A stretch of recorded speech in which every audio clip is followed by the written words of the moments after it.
বাড়িতে ছিলাম না, আমার বাড়িতে অনুপস্থিতিতে আমার বাড়িতে ঢুকে। কি নাম? আমার নাম স্বরূপ পাল। আমার বাড়িতে ঢুকে, আমি জেনারেলি এমনি ইঞ্জিনিয়ার, সিভিল ইঞ্জিনিয়ার। তো আমি প্রফেশনালি একজন গভর্নমেন্ট কন্ট্রাক্টর, ঠিক আছে। তো আমার এটার উপরেই চলে। তো আমি যখন বাড়িতে ছিলাম না তখন আমার বাড়িতে ঢুকে আমার মাকে নোংরা নোংরা ভাষায় গালাগাল থেকে শুরু করে বাড়ি ঘর ভাঙচুর করার চেষ্টা করে। তখন আমার মামি তৎক্ষণাৎ আমাকে বাড়িতে আসার পর আমার মা সেখানে তখন রক্ষা পায়, না হলে হয়তো আমার মার স্ট্রোক হয়ে যেত। এবং আমাকে গালাগাল করে, অনেক কিছু করে। এবং এই সম্পূর্ণ যে চক্রান্তটা, এই সম্পূর্ণ চক্রান্তটা হচ্ছে কিছু অর্থলোভী নিগো বাণিজ্যের নায়কেরা, যারা বিলোনিয়াতে নিগো বাণিজ্যটাকে কায়েম করতে চাইছে, নিজেদের মতো পরিচালনা করতে চাইছে অর্থ কামাইয়ের জন্য।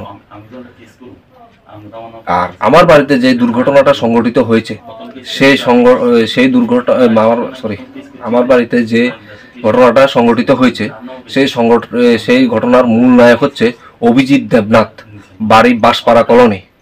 আমার কাছে ওর সমস্ত ফুটেজ আছে। সাদা পাঞ্জাবি পরে পালসার বাইকে করে আমার বাড়ির গেটের সামনে এসে সবাইকে ডাইরেকশন দিয়েছে যে ও দিয়েছে, সে সব প্রমাণপত্র আমার কাছে আছে। সব প্রমাণপত্র আমি মোবাইলে রেখেছি। উত্তম সাহা, আমাদের 20 নম্বর বুথের বুথ প্রেসিডেন্ট, উনি আমাকে ফোন করে হুমকি দিয়েছেন, তার কল রেকর্ডিং আমার কাছে আছে। আমি ওদের নামে মামলা করেছি, সামনের দিনেও করব। আর আমি আজকে এখান থেকে বলে দিতে চাই, আমি আগামী দিন মাননীয় মুখ্যমন্ত্রীর দ্বারস্থ হব এবং এই সমস্ত তথ্যগুলো সব আমি ওখানে ইয়েতে উপস্থাপন করব, মাননীয় মুখ্যমন্ত্রীর নিকট উপস্থাপন করব। আমি জেনারেলি আমি ফুটেজটা তখন পেয়েছিলাম না, পরবর্তী সময় পেয়েছিলাম। আর তখন আমি জানতে পারলাম যে 2-3 জনের মধ্যে হয়েছে। উত্তম সাহা হচ্ছে 1 নম্বর। আর আমি যখন মামলা করি, উত্তম সাহা, রাকেশ, রাজেশ পাল, আর একজন কি জীবন দে, ঠিক আছে, এই 3 জনের নামটা আমার কাছে মানে মা চিনতে পেরেছিল।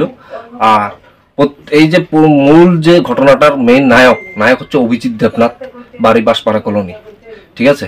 পরবর্তী সময় আমাকে মন্ডল অফিসের কাছে যখন হামলা করার চেষ্টা করে, তখন তাদেরকে আমাদের পার্টির কিছু লোক আমাকে সেখানে সেফগার্ড দেয়। তখন তারা যখন জিজ্ঞেস করে যে তোদেরকে কে পাঠিয়েছে, তারা তখন বলে, ওদের মধ্যে 1-2 জন বলে রাহুল চৌধুরী আর অলোক রয়। রাহুল চৌধুরী হচ্ছে বিলোনিয়া যুব মোর্চার প্রেসিডেন্ট এবং অলোক রয় হচ্ছে বিলোনিয়া মন্ডলের সাধারণ সম্পাদক। এই দুজনে এই ঘটনা সংগঠিত করে এবং আমার বাড়িতে যে দুর্ঘটনা ঘটে ওটার সম্পূর্ণ নেতৃত্ব দেয় অভিজিৎ দেবনাথ। সম্পূর্ণ প্রমাণপত্র আমার কাছে আছে, সেগুলো আমি আগামী দিন কোর্টে এবং মুখ্যমন্ত্রীর নিকট উপস্থাপন করতে যাচ্ছি।